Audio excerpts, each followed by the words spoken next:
અમદાવાદની 7th day સ્કૂલમાં વિદ્યાર્થીની હત્યાનો જે કેસ છે તેમાં મણિનગરમાં એક શોક સભાનું આયોજન કરવામાં આવ્યું। મોટી સંખ્યામાં લોકો હાજર રહ્યા હતા।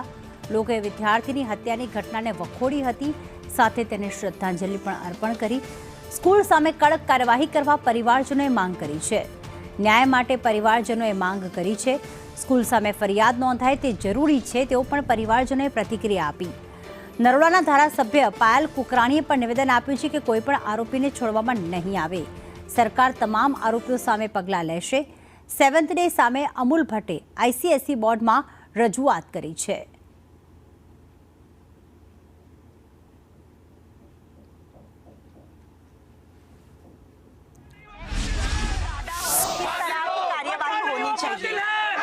सबसे पहले तो स्कूल के ऊपर कड़क में कड़क पगला लेना चाहिए। उन लोगों ने हमारे बच्चे को बचाने के लिए कोई पगला नहीं लिया है। 108 ने स्कूल के सामने कड़क में कड़क कार्य होने वाले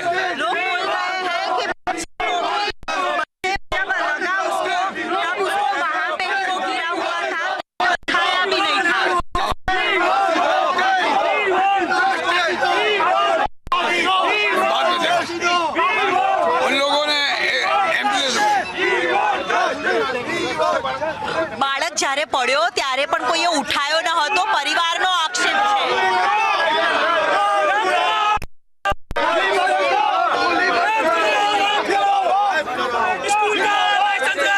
સ્કૂલની બહુ બેદરકારી બહાર આવી છે। એમને સિક્યુરિટી વાળા પ્રિન્સિપાલ સ્કૂલની પ્રિમાઇસમાં પડ્યો હતો, યુનિફોર્મ પહેરેલો હતો, છતાં સ્કૂલની જવાબદારી હતી કે 108 મંગાવીને એને હોસ્પિટલમાં એડમિટ કરવાનું। બાળક અહીંયા પડી ગયો તો કોઈએ ઉઠાયો અમારી વહુ આવી એમને કર્યો હતો। સ્કૂલ તરફથી કોઈ બી મદદ મળી નથી। સ્કૂલ તરફથી કોઈ બી મદદ મળી નથી। સ્કૂલની સામે કેવી કાર્યવાહી થવી જોઈએ? એમની માન્યતા રદ કરવી જોઈએ અને પ્રિન્સિપાલે જેલમાં નાખવો જોઈએ। પ્રિન્સિપાલે જેલમાં નાખવો જોઈએ। ઠોસ કાર્યવાહીની માંગ છે। જે મૃતકના દાદા છે તે કરી રહ્યા છે। મૃતકના દાદા છે એ રજૂઆત કરી રહ્યા છે। મોટી સંખ્યામાં લોકો અહીંયા વિરોધ કરતા નજરે છે તે પડી રહ્યા છે અને વી વોન્ટ જસ્ટિસનો નારો લગાવીને મોટી સંખ્યામાં અહીંયા ઊભા થયા છે અને મોટી સંખ્યામાં લોકો વિરોધ કરીને અહીંયા સ્કૂલ સામે પણ કડક કાર્યવાહી થવી જોઈએ તેવી માંગ છે તે કરવામાં આવી રહી છે। કેમેરામેન સંદીપ રાઠોડ સાથે દિવ્યા ચૌહાણ, સંદેશ ન્યૂઝ, અમદાવાદ। તો આજે મણિનગર ખાતે જે મૃતક નયન છે તેની શ્રદ્ધાંજલિ શોક સભાનું આયોજન કરવામાં આવ્યું હતું। મોટી સંખ્યામાં લોકો ઉમટી પડ્યા હતા। સાથે નરોડાના ધારાસભ્ય જે સિંધી સમાજના છે પાયલ કુકરાણી તે પણ ઉપસ્થિત રહ્યા હતા। મૃતકના દાદા સાથે જે વાત કરી તેમણે કહ્યું સ્કૂલ સામે પણ કાર્યવાહી થવી જોઈએ। સ્કૂલના જે પ્રિન્સિપલ છે IG મેન્યુઅલ તેમને પણ જેલમાં નાખવા જોઈએ, કારણ કે અહીંયા સ્કૂલની પણ બેદરકારી જે છે તે સામે આવી રહી છે।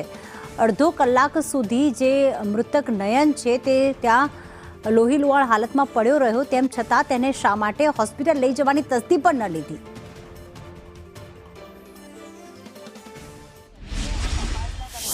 સાથે 7th ડે સ્કૂલના સંચાલકો સામે પણ 7th ડે સ્કૂલમાં થતી બેદરકારીને લઈને ફરિયાદ છે તે નોંધી છે અને તપાસે હવે વેગ પકડ્યો છે। ત્યારે કેટલાક વાલીઓ, પરિવારજનો પણ આપણી સાથે હોય છે, ત્યારે એમની સાથે પણ વાત કરીશું। બેન, આ જે પ્રકારની ફરિયાદ હવે તેજ કરવામાં આવી છે, ક્રાઇમ બ્રાન્ચે હવે સ્કૂલ સામે પણ ફરિયાદ નોંધીને તપાસ શરૂ કરી છે। આપ પરિવાર વતી કેવા પ્રકારની માંગણી છે તે કરો છો કેસને તપાસને લઈને? ખરેખર તો ક્રાઇમ તો જે પ્રમાણે પરિવારજનો જે માંગ કરી રહ્યા છે કે સ્કૂલ સામે પણ કાર્યવાહી કરવામાં આવે। ક્રાઇમ બ્રાન્ચે FIR નોંધી છે સ્કૂલ સંચાલકો સામે। કોર્ટમાં અરજી કરવામાં આવશે અને કોર્ટ હુકમ કરશે તો તેની સામે કાર્યવાહી પણ કરવામાં આવશે। જે પ્રમાણે ધોરણ 10ના વિદ્યાર્થીની હત્યા કરી દેવામાં આવી સ્કૂલની સામે જ, અને ત્યારબાદ વિદ્યાર્થી લોહીલુહાણ હાલતમાં મદદ માટે સ્કૂલ પરિસરમાં આવ્યો પણ ખરી, પરંતુ તેની મદદ કોઈએ ન કરી અને આખરે આજે પોસ્ટમોર્ટમ રિપોર્ટ પણ આવ્યો છે અને પોસ્ટમોર્ટમ રિપોર્ટમાં પણ 3 થી 4 ઘા માર્યા હોય તેવું સામે આવ્યું। जो सेवन्थ डे स्कूल में हुआ बड़ा ही निंदनीय कृत्य है, उसकी मैं कड़ी निंदा करती हूँ। नयन जो बच्चा हमारे बीच अभी नहीं रहा, उसकी आत्मा को शांति मिले, उनके परिवार को ये दुख सहन करने की शक्ति मिले, उसकी मैं भगवान से प्रार्थना करती हूँ।